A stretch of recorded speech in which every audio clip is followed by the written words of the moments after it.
메이 총리가 이쯤에서 그만두고 이런 어떤 유럽발 악재를 좀 정리하는 것이 맞지 않나 이렇게 좀 말씀드려보겠습니다.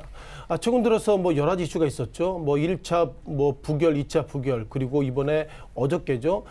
결국 영국 하원에 제출했던 것도 부결됐는데 중요한 것은 이게 무슨 부결됐다 이런 단어보다도 앞서 말씀드린 것처럼 지금 메이 총리가 어떻게 보면 브렉시트 관련돼서 즉 우리가 유로존을 즉 유럽을 탈퇴하려고 그러는데 그냥 탈퇴하는 것이 아니라 주고받는 부분들을 어떻게 협상할까 이와 관련돼서 예상보다 메이 총리의 생각과 그리고 지금 화면에 보이는 것처럼 어떻게 보면 EU의 어떤 EU 위원장의 어떤 코멘트가 예상보다 엇갈리고 있다 이렇게 말 들어보겠습니다.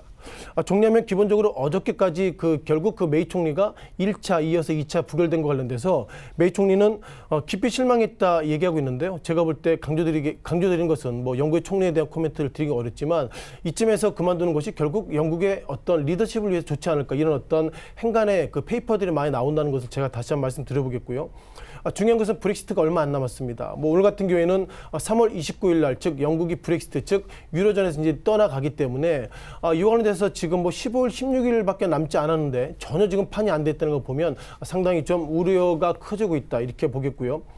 중요한 것은 브렉시트가 이게 2016년이죠. 2016년 같은 경우에는 6월 달에 국민투표. 그러니까 결국 메이 총리 이전에 전 총리가 우리가 유로존을 탈퇴하려고 그러는데 여러분 어떻습니까? 그래서 국민투표했는데 국민투표 결과 영국인들이 그래 탈퇴하자. 이후에 예상보다 유로존 관련돼서 영국이 계속 어려운 침체 국면에 들어서겠다 보겠고요.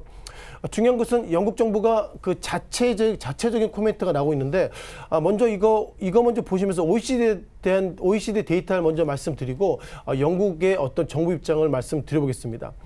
눈에 띄는 것들은 OECD 이 데이터는 제가 지난 시간에 말씀드렸는데요. 눈에 띄는 것들은 OECD는 어떻게 바라보고 있냐면 영국은 유로존에서 탈퇴했어. 그런 전제 속에서 유로 에리아 관련돼서 독일, 프랑스, 이탈리를 유로 에리아로 나눠갖고 있고요. 또한 유나이티드 킹덤 즉 OECD 입장에서 보면 아마 영국은 OECD 어떻게 보면 유로존을 탈퇴할까 그런 속에서 예상보다 유나이티드 킹덤을 별도로 놓았다 이런 부분들이 상당히 의미가 있는 것 같고요. 영국 정부 입장을 떠나서 기본적으로 유로존을 이끌었던 독일 같은 경우에도 전망치보다도 예상보다 0.9, 0.1 정도 OECD가 바라본 전망치보다 떨어졌다. 그런 걸 보면 유로존의 경기가 안 좋다. 이런 부분 단적으로 말씀드려보겠고요. 또한 OECD가 바라보는 영국 정부는 작년 같은 경우에는 OECD 입장에서 보면 유로존이 올해 2019년도 좋아질 거야 이렇게 했는데 막상 예상을 열어보니 시장 기대치보다 떨어졌다. 즉 유로존 관련돼서 영국도 안 좋다 이렇게 보겠고요. 자, 그러다 보니까 영국 정부가 올해 그러니까 2019년도 전망치를 직전에는 1.6에서 1.2로 내렸습니다. 중요한 것은 1.6이라고 작년에 했을 때 어떤 조건이냐면 우리가 유로존을 즉 브렉시트를 상당히 좀 잘할 거야 그런 입장에서 1.6인데 최근 들어서 유로존 관련돼서 노딜 이런 어떤 부정적 코멘트가 있어서 1.2로 하향했다는 걸 보면 예상보다 영국이 지금처럼 어렵게 브렉시트를 하게 된다면 영국 경기가 안 좋을 것입니다. 그런 것들을 영국 정부 입장에서 정확하게 얘기하고 있기 때문에 현재까지 이런 흐름으로 간다면 영국도 앉아줄 수 있다. 그리고 유로존도 앉아줄 수 있다. 마지막으로 이런 유럽발 악재 속에서 글로벌 경기도 상당히 좀 악재 속에 좀 들어갈 것은 아닌가 그런 부분들을 OECD의 어떤 데이터를 통해서도 다시 한번 말씀드릴 수 있는 것 같습니다. 정리하면 아직까지 뭐 시간은 많지 않게 남았습니다만 3월 29일 즉 브렉시트가 어떻게 될지 몰라도 현재까지 흐름을 보면 예상보다 이것이 3월 달이 아니라 4월 달, 5월 달 그러니까 2019년도 상반기 넘어서 하반기까지도 결국 영국발 악재가 글로벌 경제를 상당히 투자심을 악화하는 가장 단초라고 말씀을 좀 드리겠습니다. 네, 알겠습니다. 그런데 이 제2 국민투표 주장이 좀 힘을 얻어서 오히려 브렉시트가 아예 취소되는 것이 아니냐 이런 좀 질문도 나오더라고요.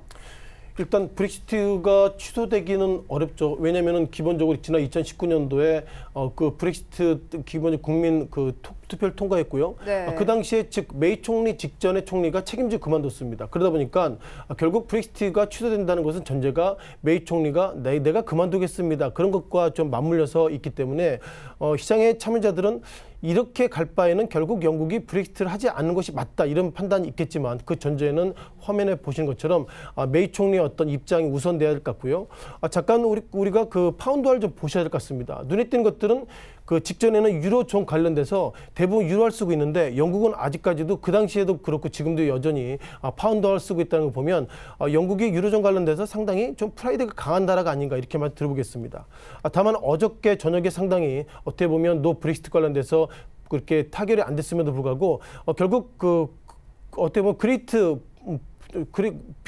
GBP죠. 우리가 통상 파운드라고 쉽게 말씀드리는데 예상보다 파운드가 강세 모습 보이고 있다는 보면 어쩌면 지금 시장의 참여자는 결국 브렉시트가 계속 이어질 거야. 그 대신에 달러를 사고 그리고 파운드화를 파는 예상보다 외환 참여자들은 결국 그 파운드화가 지금보다 약세로 가게 된다는 걸 보면 기본적으로 시장에 대한 판단은 지금보다 어렵겠다 말씀드리겠고요. 마지막으로 그 영국의 노동당은 그럼에도 불구하고 계속 제2차 그 국민투표를 추진한다는 기본적인 전제는 메이 총리가 그만둬라 그런 부분들을 행간의 뜻으로 좀 읽으면 좋겠습니다.